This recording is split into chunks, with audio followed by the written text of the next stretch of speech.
3, 2, 1. And we're on.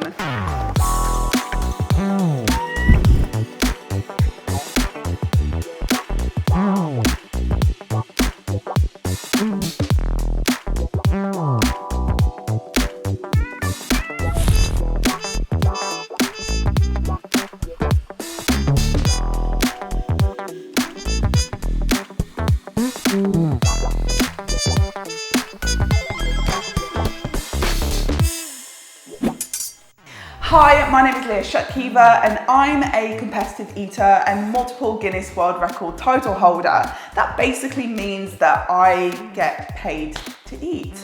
And it's a pretty great lifestyle, to be honest. Massive thank you to BMAs for having me on their channel to talk about my unique lifestyle. So I guess without further ado, everyone, let's get into some questions.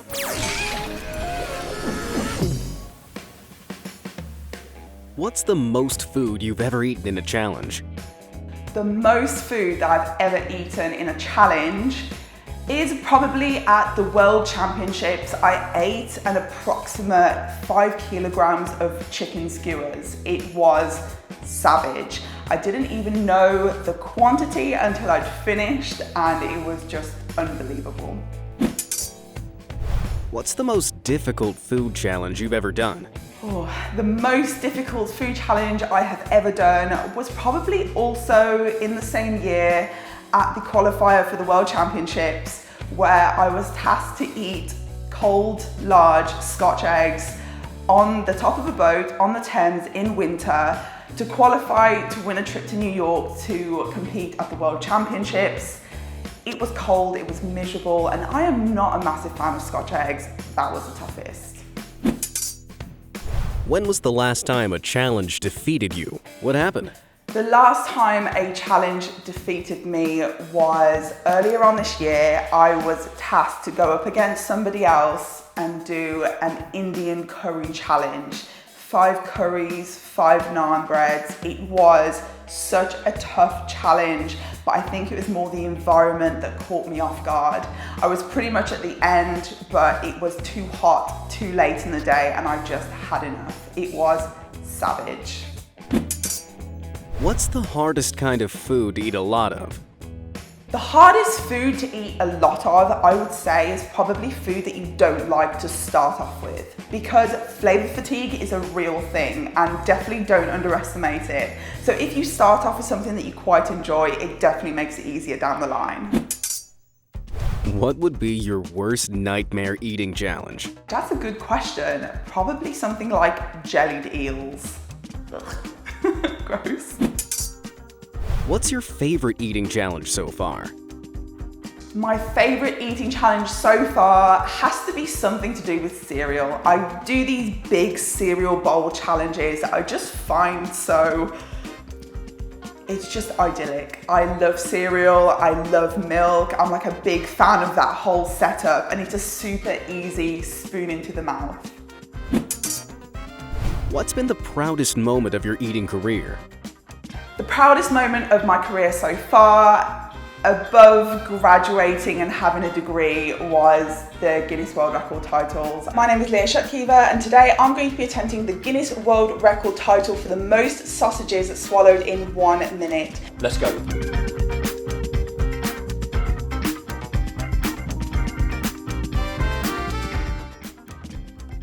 I would say that getting my first Guinness World Record title was the proudest achievement so far, and it was just such a proud moment that I completely forgot about the fact that I graduated from architecture with a degree, and it doesn't even matter now because I've got a Guinness World Record title.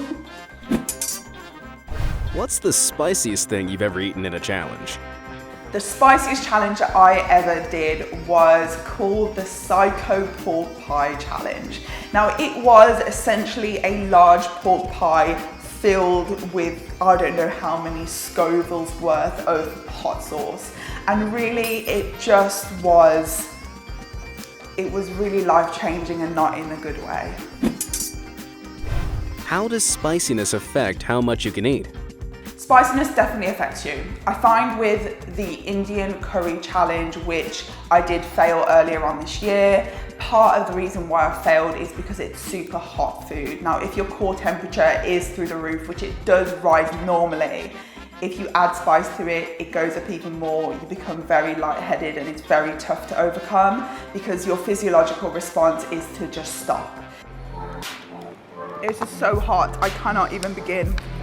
So yeah, I would say that spicy food definitely affects quantity eating. How do you feel immediately after completing challenges? Massive food coma? This is a difficult question because I don't really allow myself to just fade out after I do a challenge. I'm pretty much go, go, go. So I'll film a challenge, I'll then go sit down, start editing.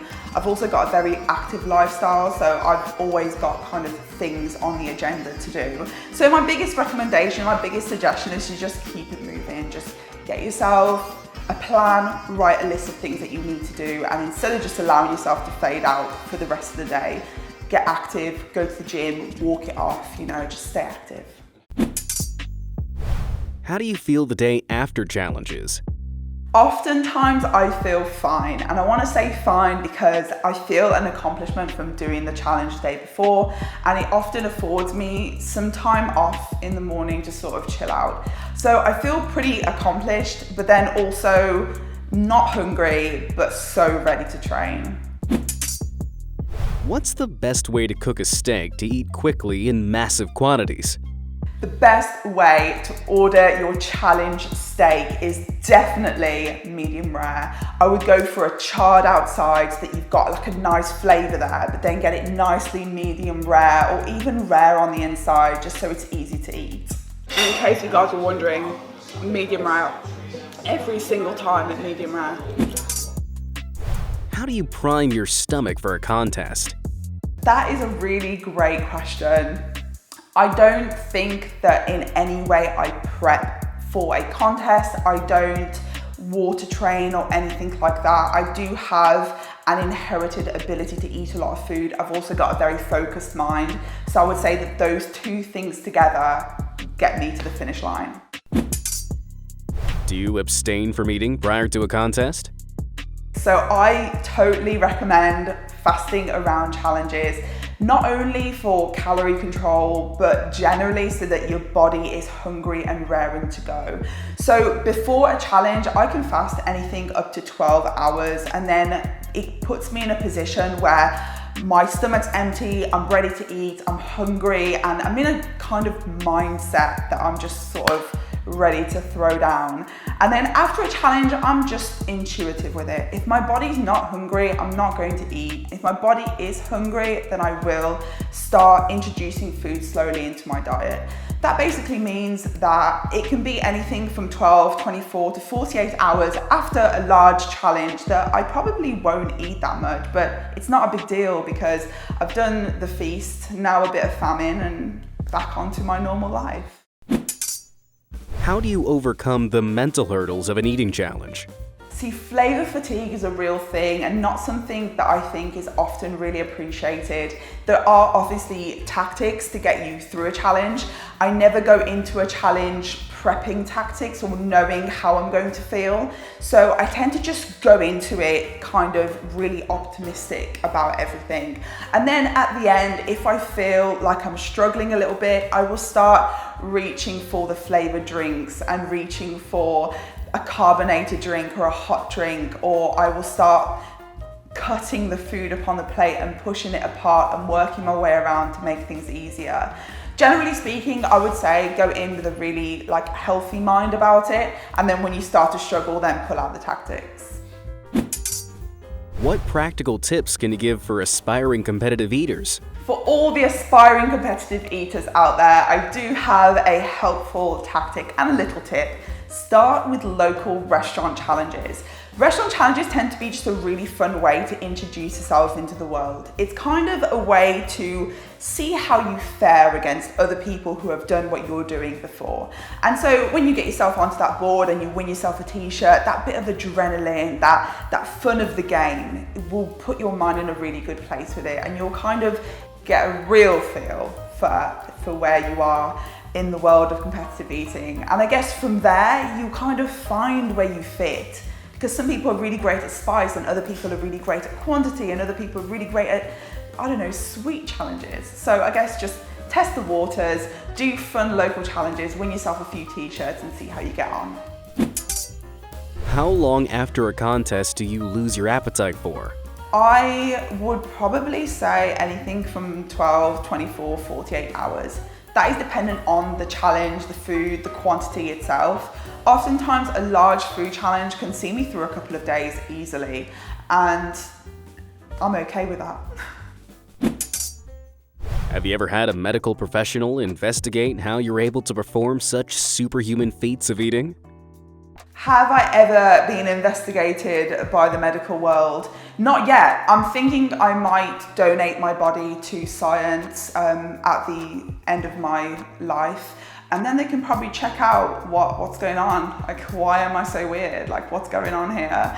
I have had my vitals recorded and checked, and I'm a healthy person. I'm pretty sure that last time I saw a doctor, she called me a perfect specimen in terms of like my blood work and all of that stuff. So I think that the fact that I don't do food challenges every day, it helps to sort of maintain. Your body will reflect what you do most of the time, and most of the time I live a pretty healthy lifestyle.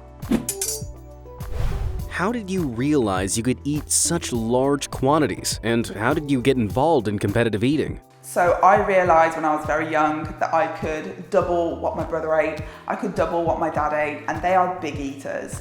I grew up in a household with a mum that was a chef and a dad that was a big eater, and food will just get laid on the table, and it's pretty much a case of you eat fast or you don't eat. So I kind of learned very early on that my tolerance is pretty high for food, and in respect to that, I put on weight. And in order to manage that weight gain, I then had to learn about nutrition and dieting and calories, and I ended up really learning quite a lot about myself also, and that I'm very committed and very dedicated to things that I want. I got myself in very good shape. I started training, started lifting weights, and I got really into the gym and that healthy lifestyle. After that, I fell into competitive eating by going head to head on a challenge with my brother. So I have an older brother, we're very close in age, and we've always been very competitive. And I think that back in 2013, when my brother used to go to a local food challenge every single week and fail every single week for 10 weeks consecutively, I was like, right, you are letting the family name down. This is not okay. And then he called me out and he said, you know what, you come and show us how it's done. And this was me off the back of a 16-week prep. I went to this restaurant and I smashed my way through this challenge, and I was like, whoa, I've got a talent. I've got an actual real life talent that I've just been suppressing because of my need to be like obsessive over the gym. And here I am. And now I've just embraced what it is that I do. Do you face any digestion troubles after challenges? I would have to caveat that with the fact that I'm female and we are magical creatures, and that is all you guys ever need to know. Have you ever suffered any serious side effects during or after a competition? There have been a couple of instances that I can, I guess in a way, warn you guys about.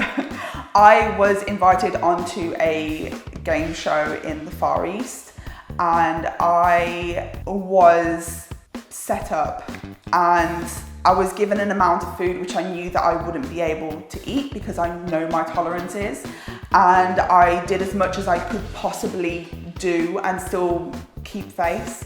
And the cameras were rolling and there were lights and we were underground in this place, and it was very tough to sort of stay in a zone in the room.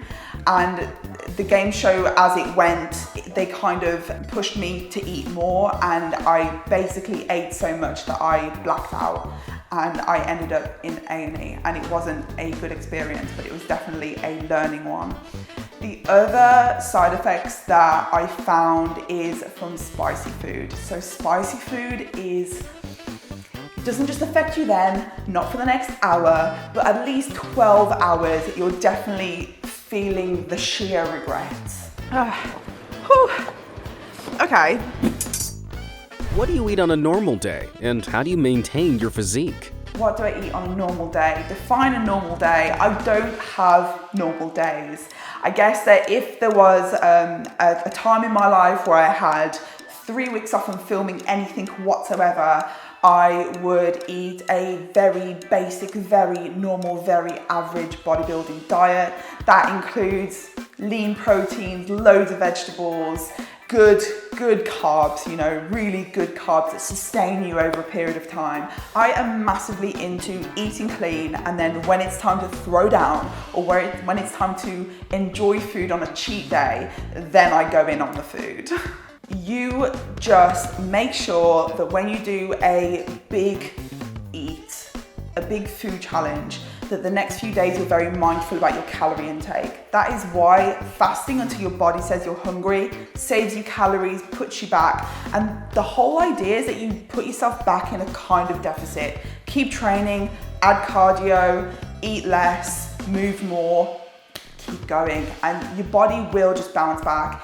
Your body does reflect what you do over 90% of the time, and I am probably a competitive eater 4 days of every month. Are you satisfied with the little portions restaurants serve, or do you order a mountain of food?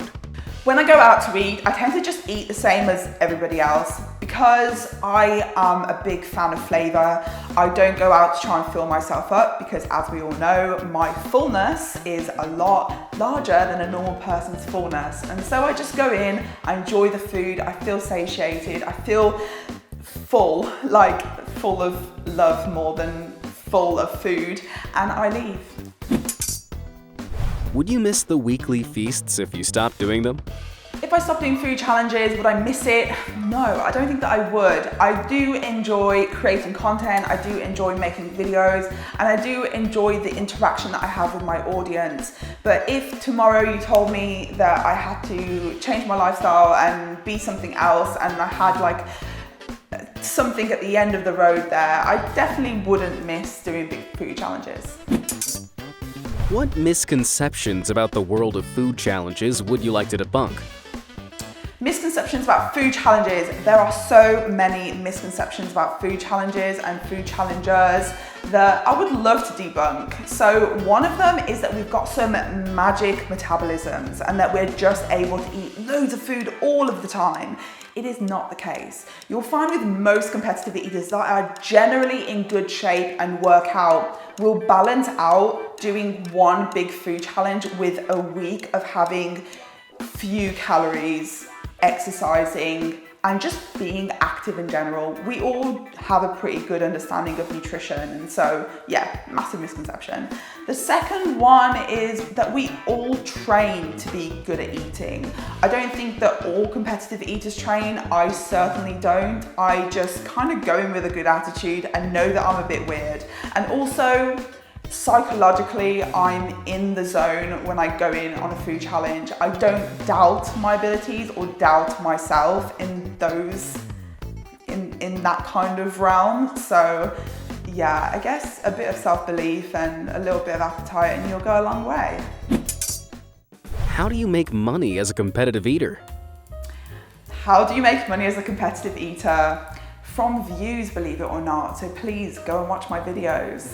Leah's not kidding. Every view counts in the YouTube game. So just before we continue with the video, why not subscribe to Leah's channel for a supersized helping of her unique brand of awesomeness? And while you're here, subscribe to be amazed to satisfy your hunger for amazing daily content. Who's the best in the competitive eating game? Who's the best in the game? I think that there's two answers to this one.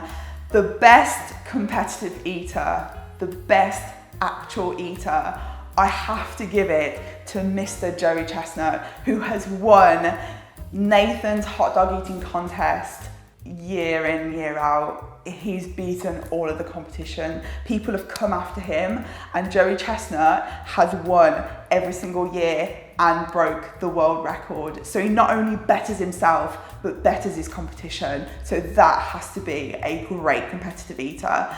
Second up is the best performer. I feel like there's always that one competitive eater that's great because they showcase themselves really well, they create great content, and they're entertaining to watch. And that definitely has to go to Adam Moran, who is Beard Meats Food. He definitely creates entertaining, very visually appealing content, and I'm a big fan.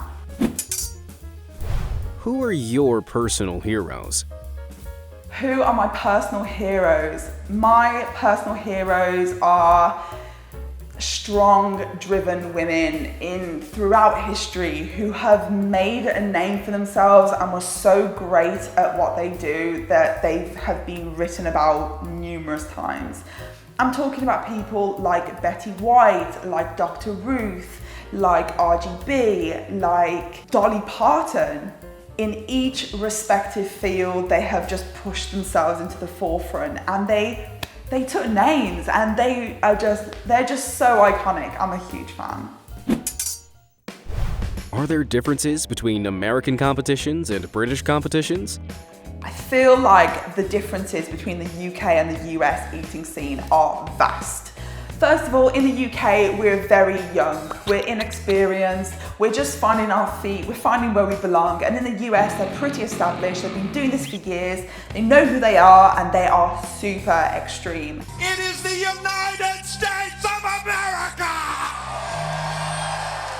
I feel like in the UK, we really appreciate food for what it is. And we're just massive fans of like taking part in a competition and all of those things. So I think that yes, there's definitely a huge difference there. And I would say that the UK is kind of doing really well in the world of competitive eating.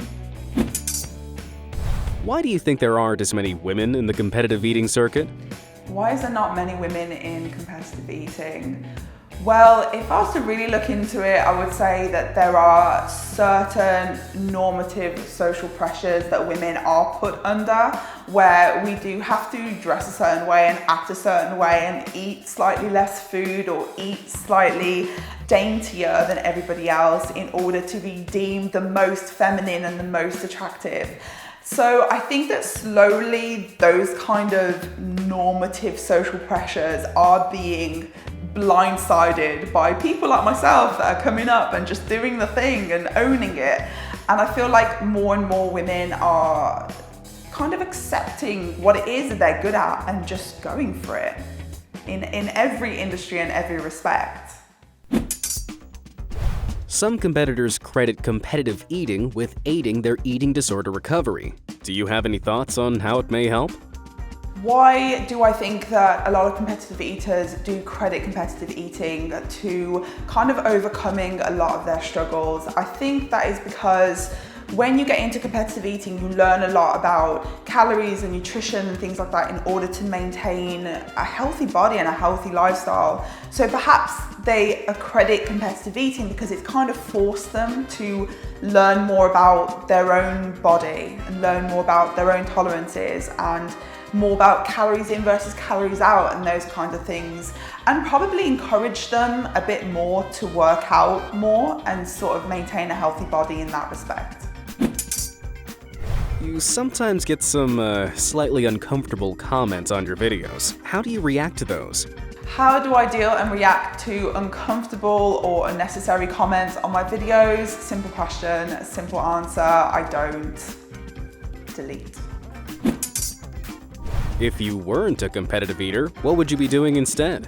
If I wasn't a competitive eater, I would be back in my job as a commercial interior designer. What most people don't really know about me is that I graduated architecture, so I'm qualified Part 1 architect. I then moved over to commercial interior design and worked there after university, and I loved it. So I would be a commercial interior designer.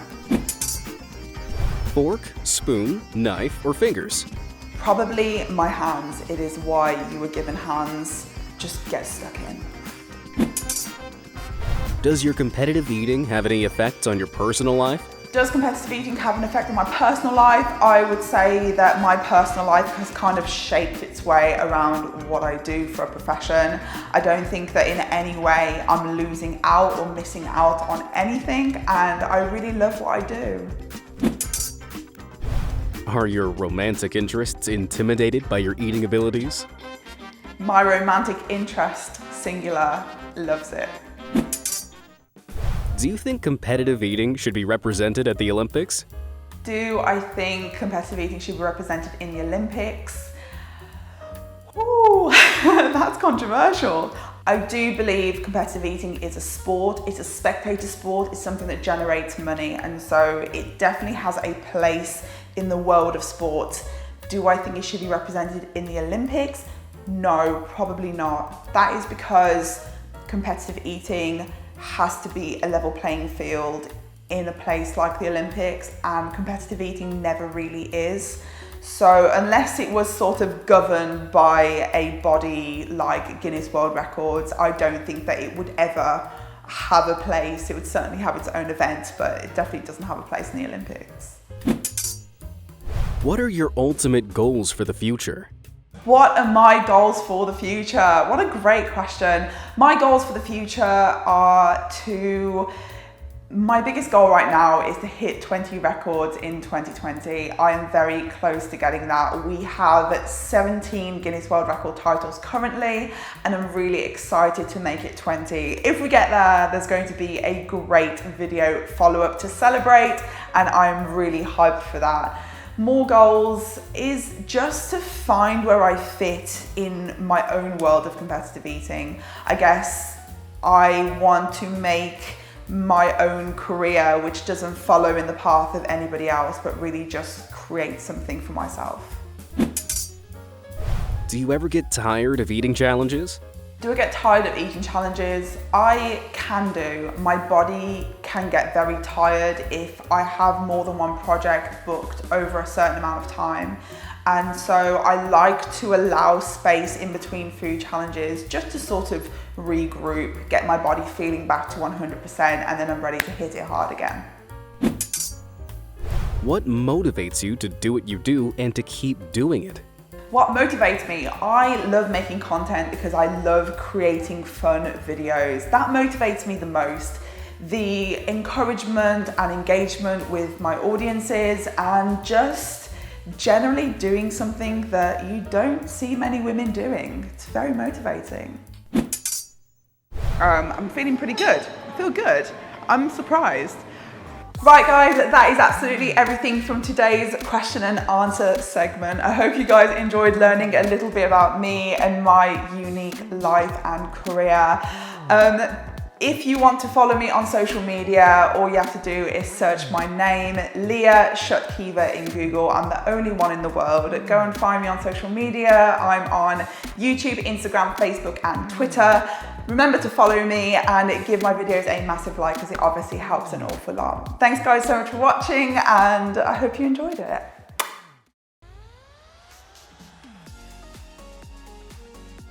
Are you as amazed as I am by how much Leah Shutkever can eat? What's the most you've ever eaten in one sitting? Let me know in the comments section below. Thanks for watching.